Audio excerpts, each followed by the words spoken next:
Guys দেখেন বাংলাদেশ থেকে কি পাঠাইছে আমার শাশুড়ি। শাশুড়ি পাঠানো জিনিস দিয়ে মেহমানদারি করব, তাই না? রান্না করা মনে হয় না, এগুলো বাংলাদেশ থেকে আসছে, একদম রান্না করে দিয়ে দিছে। এগুলা দিয়ে আজকে মেহমানদারি করব।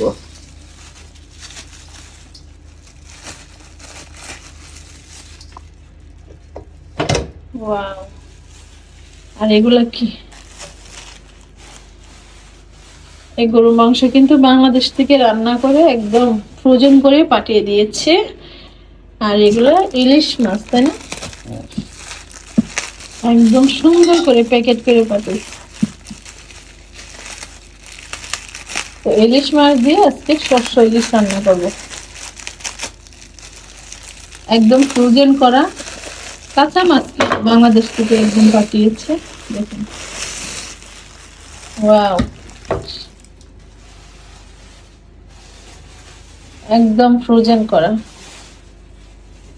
এই ইলিশ মাছ দিয়ে শস্য ইলিশ রান্না করব, আর এই মুরগি দিয়ে রোস্ট। আজকে বাসায় মেহমান আসবে, এই বাংলাদেশি জিনিস দিয়ে খাওয়াবো। ওয়াও, কত সুন্দর করে কাটতেছে, একদম প্রফেশনাল ভাবে।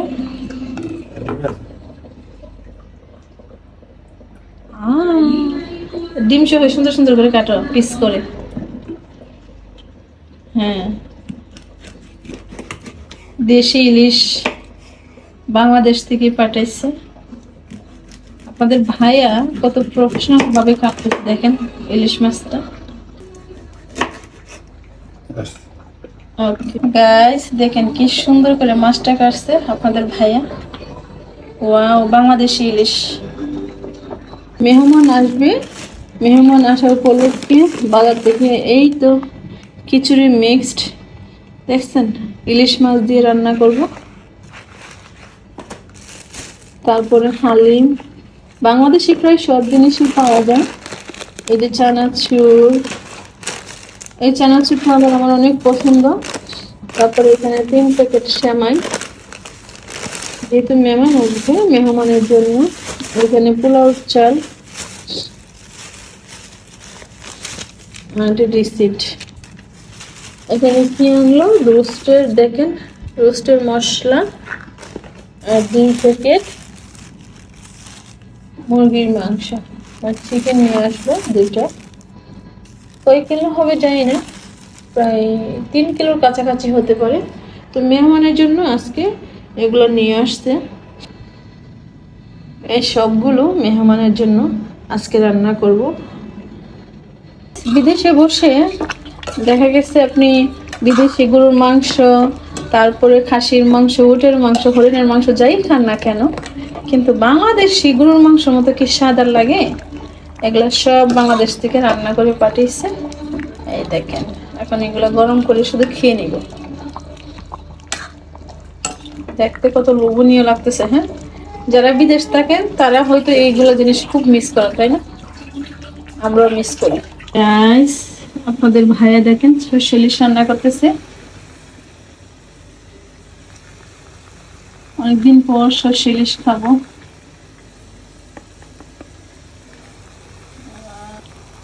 সবকিছু কষিয়ে একসাথে বসিয়ে দিয়েছে, এখন মাছগুলো দিয়ে দিল।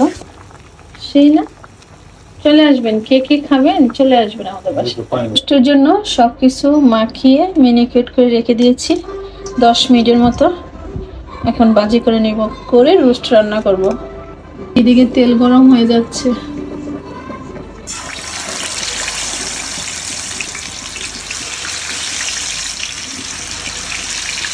আমার সরষে ইলিশ রান্না কমপ্লিট। এই রান্নাটা কিন্তু আপনাদের ভাইয়া রান্না করছে, আমি না। দেখতে সেরকম, খাইতে অনেক টেস্টি হয়েছে, বিশ্বাস করেন। একদম অরিজিনাল সরিষা, অরিজিনাল ইলিশ মাছ, একদম বাংলাদেশি খাঁটি ইলিশ মাছ। ও, চলে আসবেন আপনারা সবাই। সরিষা ইলিশ দিয়ে সাদা ভাত খেতে অনেক টেস্টি, তাই না?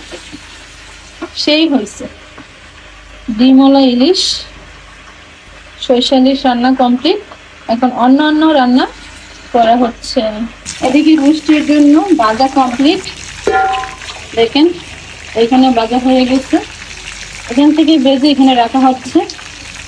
মোটামুটি কমপ্লিট রোস্টের ভাজা। এখন রোস্ট বসাবো, তারপরে পোলাও। নতুন মেহমানের জন্য এগুলো বাইর করতে হইতেছে। হ্যাঁ,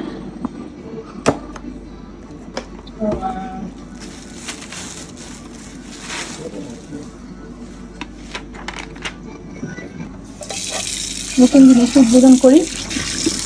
মশলা কষানোর পর রোস্টগুলো দিয়ে দিচ্ছি।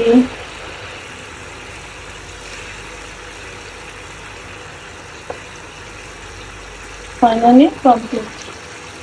এখন ঢাকনা দিয়ে দেখে দিব। ঢাকনাটা খুলে দেখি কি অবস্থা রোস্টের। এই দেখেন, একটু নাড়াচাড়া দিয়ে দিব, দিয়ে আবার ঢাকনা দিয়ে ঢেকে দিব। প্রায় 10 মিনিট আর একটু রান্না করব, 10 মিনিটের মতো করে তারপর নামিয়ে ফেলবো। আজটা একদম লো হইতে দিছি। এদিকে পোলাওটা রান্না করা কমপ্লিট। কেমন হয়েছে পোলাওটা? অনেক সুন্দর, দেখেন একদম সুন্দর করে হয়ে গিয়েছে। গাইস, আমার রোস্টটা কমপ্লিট।